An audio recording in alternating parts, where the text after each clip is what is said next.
네, 반갑습니다. NGO 링커 그리고 위드마 한부모 가정 지원센터의 대표를 맡고 있는 이호천 선교사입니다.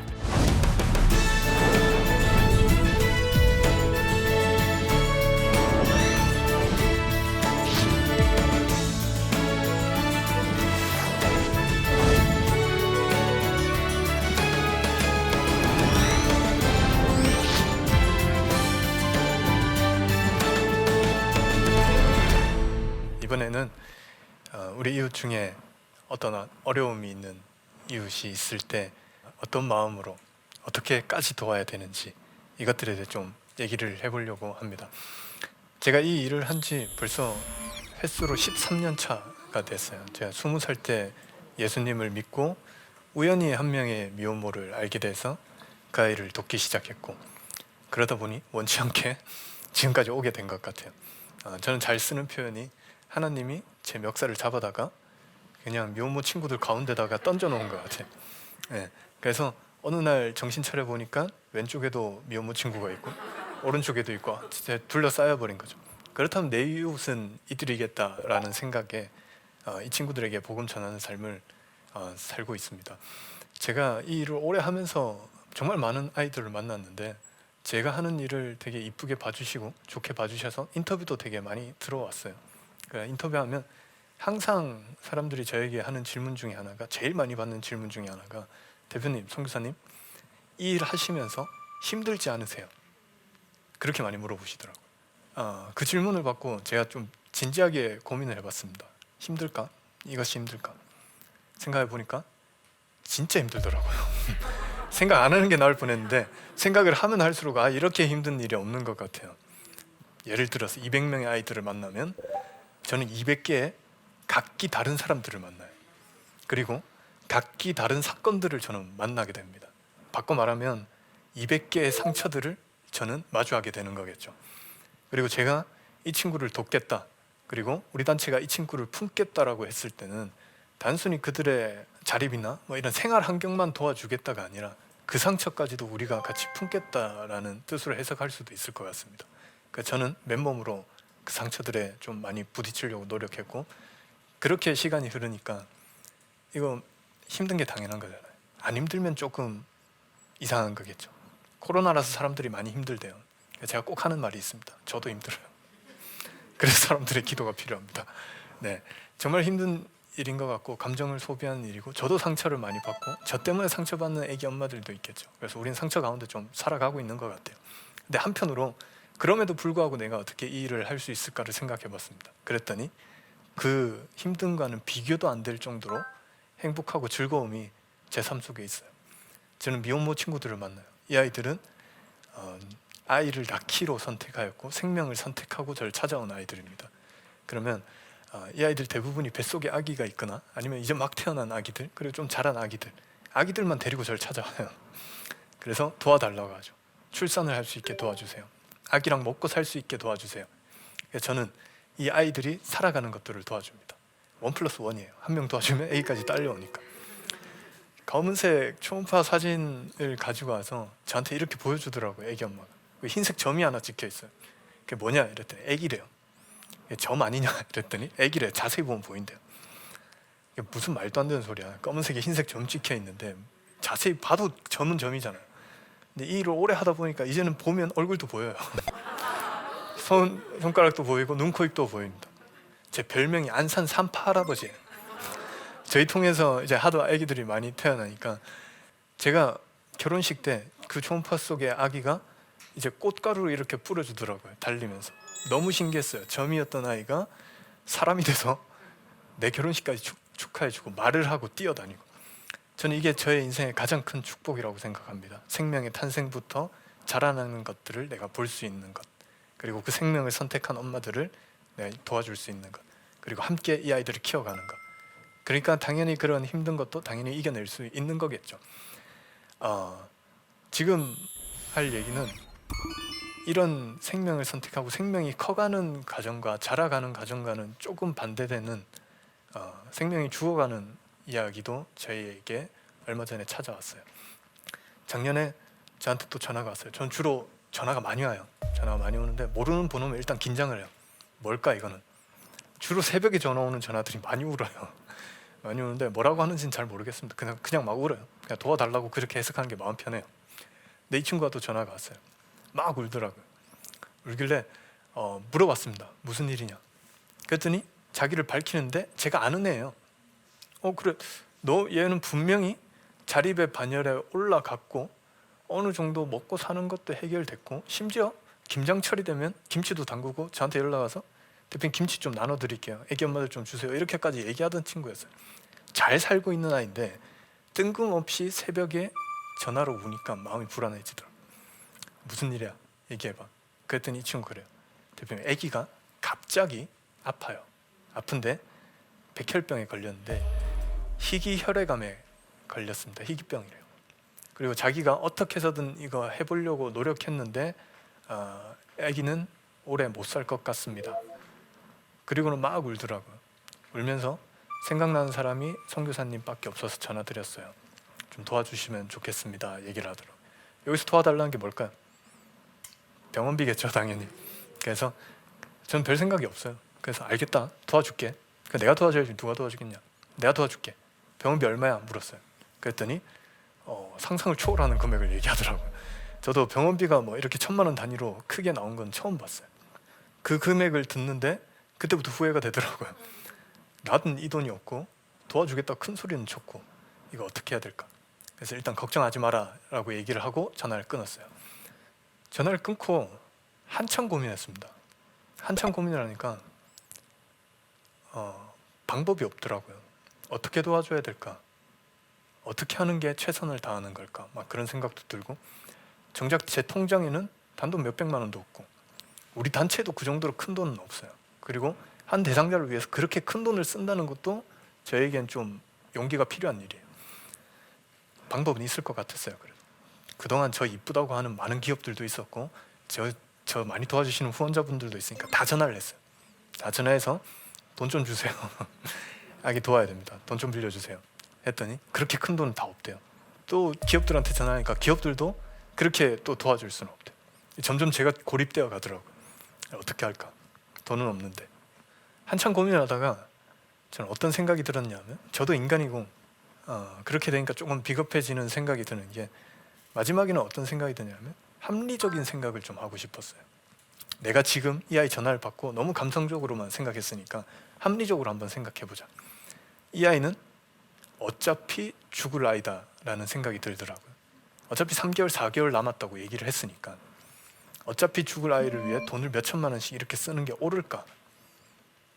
살아날 가능성이라도 있다면 그 돈을 써서라도 우리가 뭐 어떻게든 해볼 텐데 돈을 어떻게 쓰든 구하면 될 텐데 4개월 뒤에 죽을 건데 도와야 될까? 그런 생각이 들더라고요. 한참 고민을 했습니다. 고민하다가 저는 어떤 합리적인 생각을 했냐면 그래, 4개월만 내가 잠수를 타면 제 전화번호 내가 저장해놓고 안 받고 4개월만 잠수 타면 아기는 죽을 거고 죽고 난 다음에 차라리 장례를 도와주든 아니면 그 뒤에 엄마를 좀 위로해주든 그렇게 하면 괜찮지 않을까. 돈도 아낄 수 있고 그 돈으로 더 많은 애기 엄마들 또 도울 수도 있으니까 그게 좀 합리적이지 않을까 그런 생각이 들더라고요. 그래서 그때부터 제가 잠수를 탔습니다. 네, 웬만하면 새벽에 오는 전화도 안 받고 그 아이 번호 저장해서 전화 오는 것도 안 받았어요. 안 받고 도망을 친 거죠. 도망을 쳤고 그냥 위에서 기도만 좀 해주자 그런 마음을 가지고 그냥 그렇게 지냈던 것 같아요. 지냈는데 이게 알게 모르게 저한테도 스트레스가 됐는지 마음이 많이 불편하더라고요. 근데 이 사람이 스트레스를 계속 받으니까 이게 꿈에 나오기 시작하더라고요. 꿈속에서 아기가 나오더라고요. 백혈병에 걸린 아기였어요. 그리고 하나님이 나왔어요. 그리고 아기가 하나님 앞에 이렇게 서는 게 제 꿈에 나오더라고요. 그렇게 보는데 하나님이 아기를 이렇게 안아주시면서 꿈속에서 아기를 막 쓰다듬어 주시더라고요. 그리고 물어봐요. 너 그 땅에서 어땠어? 힘들었어? 아팠어? 이렇게 물어보더라고요. 아기가 꿈속에서 되게 해맑게 아니요, 안 아팠어요. 견딜만 했어요. 그래도 지금은 괜찮아요. 이렇게 얘기를 하더라고요. 그러니까 하나님이 그래, 수고했다. 그 땅에서 너무 수고했다. 여기서는 아픔도 없고 눈물도 없으니까 여기서 이제 행복하게 지내자 이렇게 얘기를 하시더라고요. 그러면서 하나님 깜빡했다는 듯이 그 아이에게 물어봐요. 근데 내가 그 땅에서 너 같은 아이들을 위해서, 너처럼 아픈 아이들을 위해서 내가 선교사 한 명 보내놨는데, 이호천이라는 선교사 보내놨는데 만났니? 내가 그 아이한테, 이호천한테 성경으로 엄청나게 이웃을 사랑해야 된다고 그렇게 강조를 했는데, 내가 작은 자 하나 돌본 거 나한테 하듯이 해라고 그렇게까지 얘기했는데 걔 만났지? 걔가 많이 도와주지 않았냐? 그래도 그렇게 힘든 상황 가운데서 걔가 있으니까 좀 힘이 되지 않았어? 이렇게 물어보더라고. 그러니까 애기가 되게 갸우뚱거리면서 아니요, 그런 사람 본 적도 없는데요, 이호천 선교사님 돈 때문에 잠수 타셨는데요, 이렇게 얘기를 하더라고. 그렇게 얘기를 하니까 하나님이 굉장히 멋쩍어 하시면서 뒤통수를 긁으시면서 아, 그럴 리가 없는데, 걔가 그럴 리가 없는데. 그러다 제가 꿈에서 깨버렸어요. 개꿈이죠. 저는 개꿈이라고 믿고 싶었습니다. 근데 막상 그렇게 되니까 마음이 너무 불편하더라고요. 어떤 생각이 드냐면, 나한테는 저 아이 엄마와 아기가 많은 미혼모 친구들 중에 한 명이지만 쟤들한테는 내가 유일한 한 명이라는 생각이 들었어요.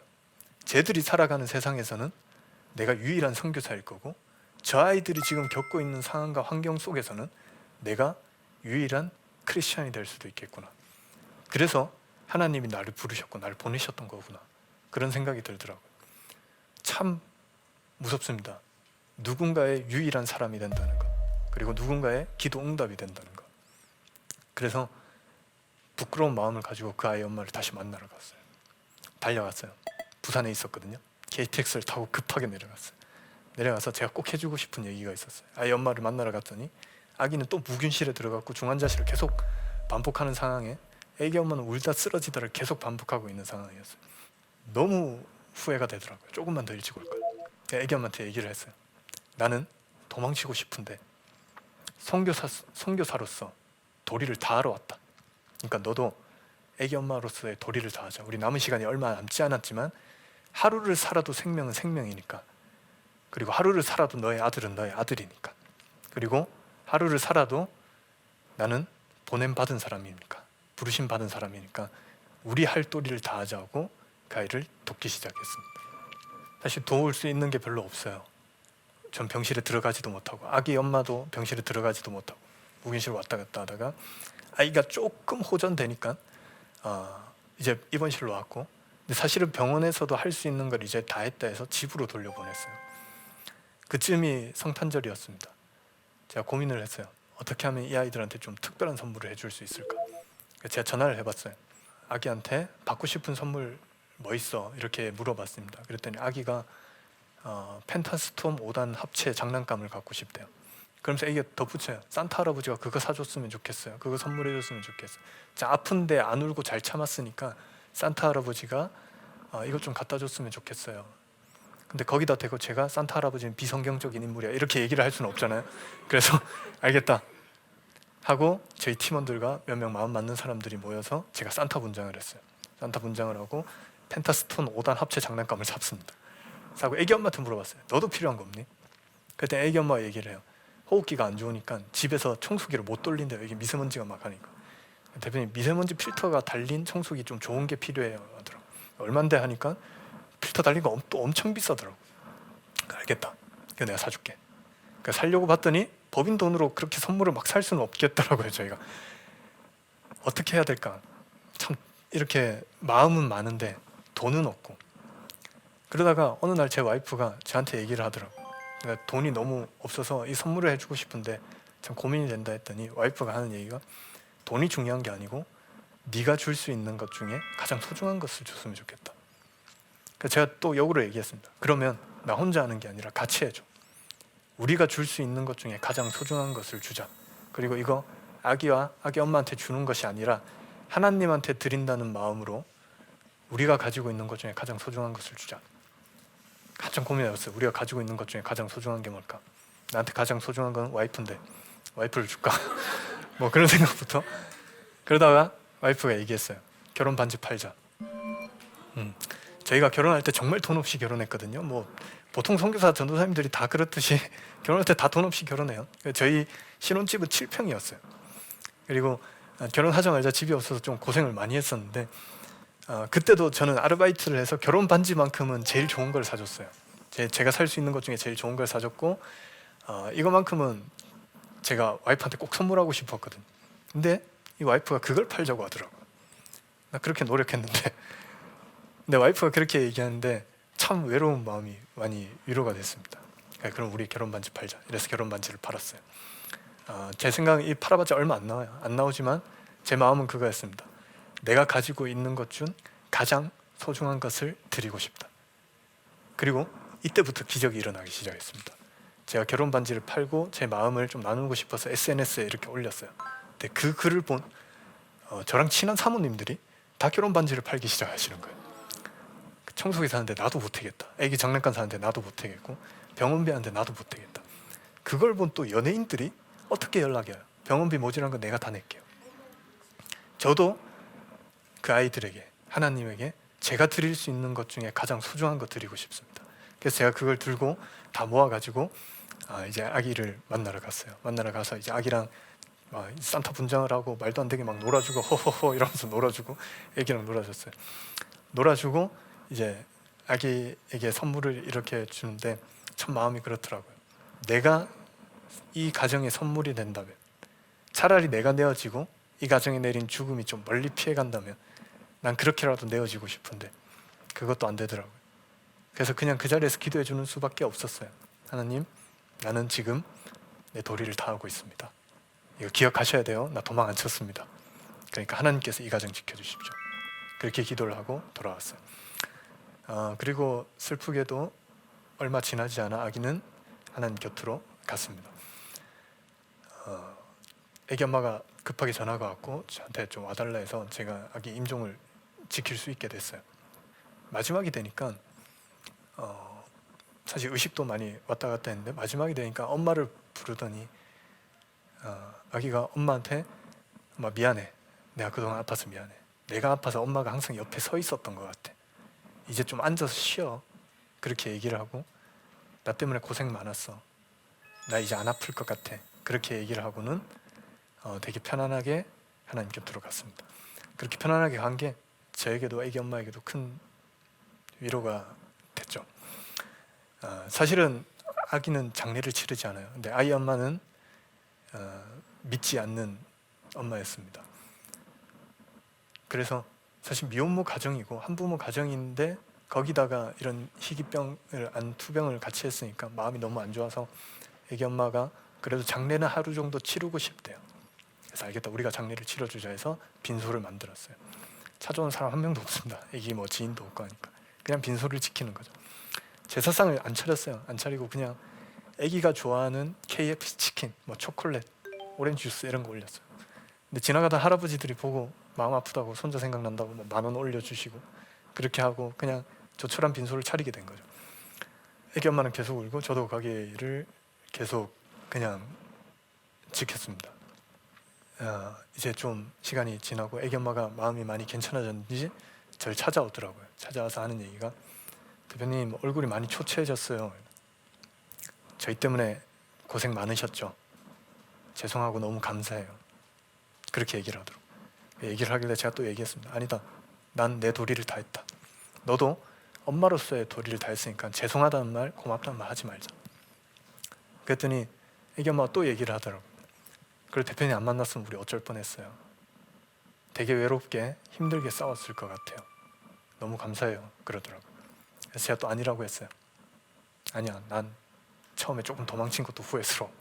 조금만 더 일찍 내가 왔더라면, 조금만 더 시간을 많이 가졌더라면, 조금만 더 가까웠더라면 내가 훨씬 더 그 시간들을 함께 할 수 있었을 텐데 그런 얘기 하지 말자 이렇게 얘기를 했어요. 그랬더니 이 애기 엄마가 이번엔 뭐라고 얘기하냐면 대표님 근데 궁금한 게 있는데요. 만약에 저와 같은 아이들이 또 나타난다면 이번에 너무 고생하셨잖아요. 또 도와주실까요? 그러더라고요. 그렇게 얘기를 하는데 대답을 못 하겠어요. 너무 아팠거든요. 저도 너무 힘들었고 항상 생명의 탄생만 보다가 죽음은 처음 겪어봤어요. 그냥 가만히 있으니까 이 애기 엄마가 한마디 더 물어보더라고요. 근데 진짜 하나님 있어요? 선교사님 진짜 하나님 때문에 이 일 하시는 거예요? 이렇게 물어보더라고요. 그제서야 제가 고개를 들어서 애기 엄마를 봤어요. 애기 엄마가 했던 이야기들이, 저에게 했던 질문들이 그때서야 하나님이 저에게 하시는 질문들 같았어요. 하나님이 이 아이를 통해서 저한테 말씀하시는 것 같더라고요. 효천아, 얼굴이 많이 초췌해졌다. 너네 이 가정 때문에 고생했지, 수고했다. 그래도 만약 네가 이 아이들 안 만났으면 얘네들 어쩔 뻔했니? 정말 외롭게 살아가다가 그렇게 하지 않았겠니? 너 잘했어. 근데 효천아, 만약에 너 또 이와 같은 상황 내가 또 만든다면, 또 이런 애 내가 너한테 보낸다면 너 계속 할 수 있겠니? 그때서야 하나님이 나한테 물으시는 것 같더라고. 아멘이라고 대답해야 되는데 대답을 못 하겠어요. 하나님, 나도 너무 아팠어요. 나도 너무 아팠어요. 나도 위로받고 싶고 나도 내 상처가 아픈 사람입니다. 두 번은 못 하겠어요. 그랬더니 하나님이 아이 엄마를 통해서 마지막으로 질문해 주신 것 같아요. 너 정말 나 사랑하니? 너 사실 이 일 모든 거 나 사랑하기 때문에, 나 때문에 하는 거 아니니? 이렇게 물어보시더라고요. 그 질문에 저는 무너졌습니다. 아멘. 또 이런 아이들이 온다면 주님, 상처 한두 개 나는 걸로 엄살 안 내고 기쁜 마음으로 또 달려가겠습니다. 그리고 지금까지 시간이 흘러오게 된 것 같아요. 그 다음부터 제가 조금 이상해졌어요. 사실 똑같은 일을 하고 있고 똑같은 아이들을 만나고 있고요. 저는 사무실에 가면 아직도 그런 아이들이 저를 많이 찾아옵니다. 예전에는 그런 아이들을 보면 내가 도와줘야 되는 아이들 한 명, 두 명으로 밖에 보이지 않았던 것 같아요. 근데는 이제 걔네들이 어떻게 보이냐면, 저 아이들에게 살아가는 세상에서, 저 아이들이 가지고 있는 환경에서 마지막 크리스찬은 내가 아닐까, 저 아이들이 살아가는 세상에서 유일한 크리스찬은 내가 아닐까, 유일한, 마지막, 이런 단어들은 참 사람에게 책임감을 주는 것 같아요. 오늘 이 강연을 통해서 여러분들에게 얘기하고 싶은 것은 바로 이것들입니다. 우리 주변에 있는 이웃들, 그리고 사회적 약자들, 여러분들의 친구, 관계를 가지고 있는 사람들, 어쩌면 그 사람들에게 유일한 사람은 여러분들이 될 수 있습니다. 더 무서운 얘기는 그 사람들이 살아가고 그 사람들이 가지고 있는 환경 가운데서는 어쩌면 여러분들이 유일한 크리스찬이 될 수도 있습니다. 어떻게 하면 유일한 크리스찬으로, 우리가 마지막 크리스찬으로 우리 이웃들을 돌볼 수 있을까요? 돈이 중요할까요? 방법이 중요할까요? 제가 찾아낸 방법은 그 환경과 상황 가운데서도 그 작은 자 하나를 하나님 대하듯 내가 줄 수 있는 가장 의미 있고 소중한 것들을 내어놓기 시작할 때, 그때부터 그 이웃들은 위로를 받을 것이고, 그때부터 하나님이 일하게 된다는 것을 이 아픈 시간들 통해서 깨닫게 되었습니다. 여러분들도 우리 이웃들 대할 때 동일한 하나님의 시선을 가지고 사랑으로서 이렇게 후회 없이 저처럼 도망치지 마시고 처음부터 순종하는 마음으로 함께 해주시기를 예수 그리스도의 이름으로 축복합니다. 네, 감사합니다. 제 강의는 여기까지고요. 혹시 질문이 있으시다면 질문을 받도록 하겠습니다. 네. 저희들이 그 사회적 약자에게 그 도움을 주는 것에 있어서 그 올바른 태도나 기준이 있을지 궁금하고요. 또 그들에게 또 실질적인 도움을 줄 수 있는 방법에 대해서 조언 부탁드립니다. 네. 우리가 사회적 약자를 바라볼 때 가장 중요한 것은 이들이 왜 사회적 약자인가를 똑바로 보는 것이 중요하다고 생각해요. 미혼모는 불쌍해요라고 사람들이 많이 얘기해요. 왜 불쌍한지는 몰라요. 그냥 혼자 아기를 낳아서 키우니까 불쌍한 거 아니에요? 뭐 이렇게 얘기를 하더라고요. 근데 혼자 아기 낳아서 키우면 다 불쌍합니까? 저는 그렇지 않다고 생각해요. 저희 부모님 세대들도 혼자 아이 낳아서 키우시는 분들 많았었고, 그런 게 사람이 절대 불쌍한 자격 요건은 아니라고 생각이 들어요. 제가 느낀 거는 한국에는 가족 구조가 4인 가족이 보편적이에요. 보편적인 가족 구조 속에서 이 아이들은 한부모 가족입니다. 그러니까 일과 가정이 양립될 수 없고 오롯이 혼자 부담으로 되는 거겠죠. 코로나가 시작됐어요. 아기들이 어린이집에 못 보냈습니다.